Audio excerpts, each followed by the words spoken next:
I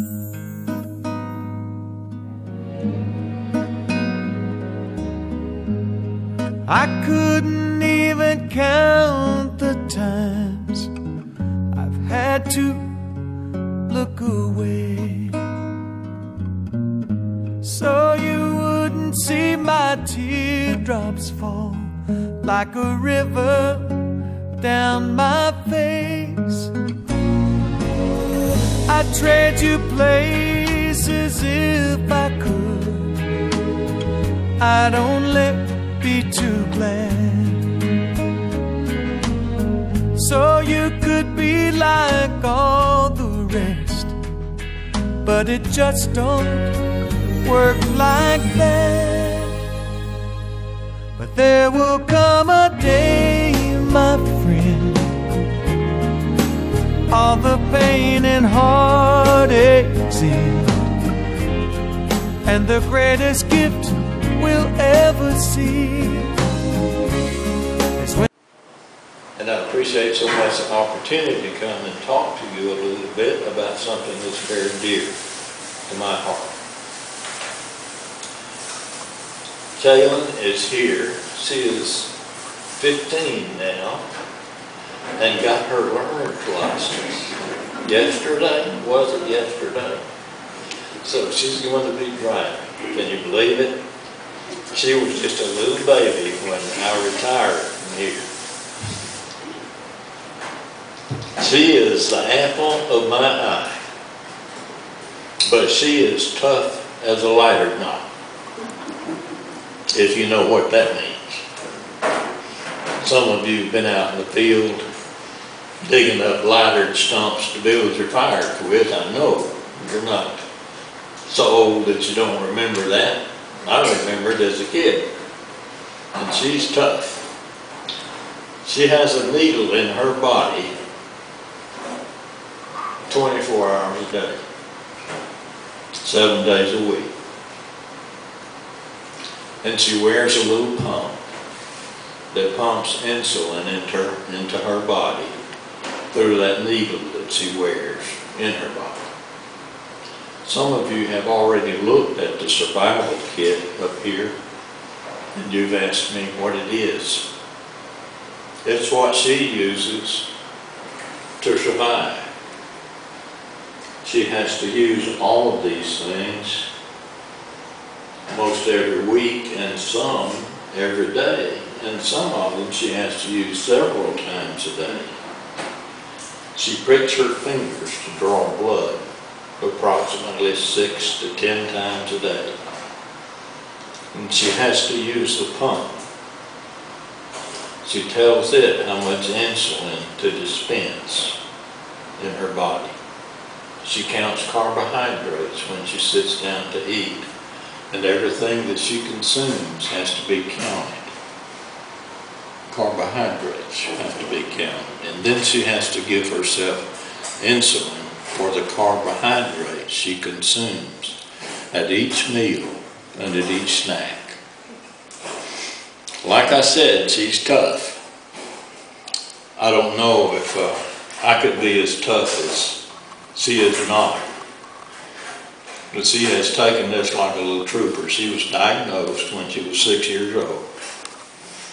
I can remember rushing her to the hospital out to the north side of town. And I was telling my son who was driving, I was saying, hurry up, get on it. This is an emergency.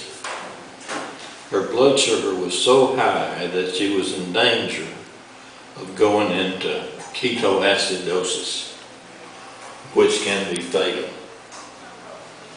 But we got her to the hospital and they got her on a regimen. We gave her injections for about 2 or 3 years, and then she was able to go on the pump.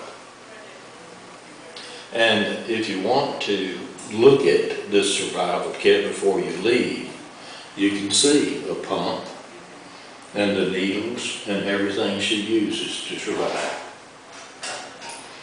You'll notice that there's a t-shirt up here. It says Kaylin's Crew.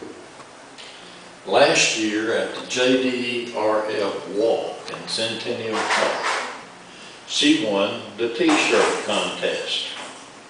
Jalen's crew, out of all of the kids that submitted t-shirts, she's number one. And the t-shirt was designed by one of her cousins who works for Russell Athletics, and he contributed, donated all of the material, the shirts and the printing. So we have a good network of family members who support us, and we are certainly grateful for this. This book is a collection of stories that I kept through the years. Some of them I kept from Texas, some of them are from here. And through the years, I just kept a file and kept throwing those little clips into a file. And I thought one day I'm going to need those. And the time came that I felt like the Lord was leading me to put them in print. So I was wondering, you know what, who will want one of these things? Maybe some of my family members, but I never had any dreams about selling the book. I was going to give it away. And then I had the idea, why not use it for juvenile diabetes research? And so that's the route. How about, do you have many friends in school that have diabetes? And how do you help them in any way? In our school there's 5. None of them I know as friends. Do you, does it create any problems for you? Do you have to hide it, or do most of your friends know that you have diabetes? Is that any problem for you? My friends know I'm a diabetic and they'll help me out when I need to do whatever. So. Does that mean that sometimes, are there emergencies at times? Do you have any kind of fainting spells or things like that, or do you manage it well enough that you don't have to deal with that? I've never had pass out or anything. So. Right. So you're managing it well. Great. Great. Thank you. Because her blood sugar gets too high and she has to take care of that, and she has a really bad headache when that happens, and can't think clearly, and so she has to go to the nurse. And all schools have nurses now at this time. And then there are other times when the blood sugar is too low and she has to get that blood sugar up immediately. So she has to drink so much juice or glucose tablet. She usually drinks the juice, waits 15 minutes, checks that blood sugar again, and if it's up, then she has to eat something, whether she's hungry or not, to keep that blood sugar up. So she misses lots of times in her classes, but her teachers have been very good about letting her make up what she has missed. And they have been wonderful about that, and we're very thankful for that. We work closely with them to help them know what diabetes means and what can happen if it's not taken care of properly. So we're very thankful for the teachers that we have in Coweta County. You fly so free. I pray it won't be very long. There'll be no need to sing this song, and we'll laugh at how we used to say there will come a day.